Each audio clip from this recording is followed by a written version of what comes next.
নমস্কাৰ, মোৰ নাম শ্ৰী দিলীপ সোণোৱাল। মই আজি 12 বছৰ ধৰি উৎপাদন কেন্দ্ৰ হিচাপে আমাৰ ডিপাৰ্টমেণ্টত ছেৰিকালচাৰ ডিপাৰ্টমেণ্টত কাম কৰি আছোঁ।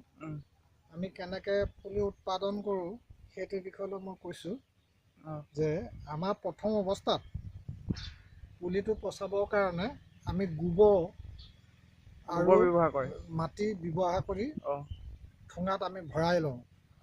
তাৰপৰা ঠোঙাত ভৰাই গছৰ গুৰিৰ পৰা আমি সৰু সৰু কিছুমান পুলি আনি সেই পুলিটো আমি ঠোঙাৰ ভিতৰত ভৰাই তাক নিয়ন্ত্ৰণ কৰি ধুনীয়াকৈ জাপি লৈ তাত পুলি উৎপাদনৰ কাৰণে আমি পানী দুনি দিম, নুশুকাবৰ কাৰণে।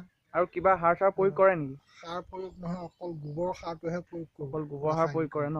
আৰু বেলেগ নহয়। তাৰপৰা পুলিটো যেতিয়াই 3-4 ফুট ডাঙৰ হ'ব, ডাঙৰ হোৱাৰ পাছত আমি কোনোবা যদি মুগা চুমনি পাতিবলৈ আহে, বেলেগ ব্যক্তিগত মানুহে পুলি বিচাৰিলে আমি সেই পুলি 4 টকা 5 টকা দৰত এটা পুলি বিক্ৰী কৰা হয়। এনে এটা পুলি কিমান দিন লাগে যেতিয়ালৈকে তাৰমানে আপোনাৰ পুলিটো ডাঙৰ হ'বলৈ? কিমান দিন লাগে পচোৱাৰ পিছত?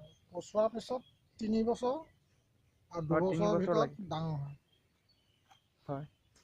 সেইটো কাৰণে আমি সেই পুলিবিলাক তেনেকৈ ডাঙৰ কৰি আমি বিক্ৰী কৰা হয়। তাৰপৰা যেতিয়াই গুটিটো ক'ৰ পৰা আনে আপোনালোকে? গুটিটো ডাঙৰ কিছুমান চুমনি গছ আছে, গছৰ গুৰিৰ তলত সৰু সৰু কিছুমান পুলি পোৱা যায়। সেই পুলিটো আমি ঠোঙাৰ ভিতৰত ভৰাই ডাঙৰ কৰা হয়।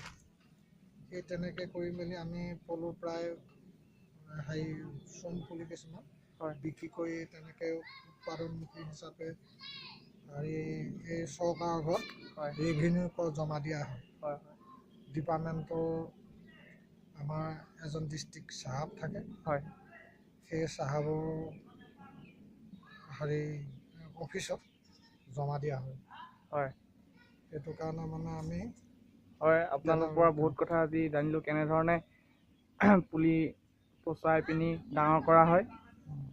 আহক আমি আৰু বেলেগ এতিয়া মানুহে কেনেধৰণে উৎপাদন কৰিছে তাৰ বিষয়ে আমি বুজ ল'ম। আহক।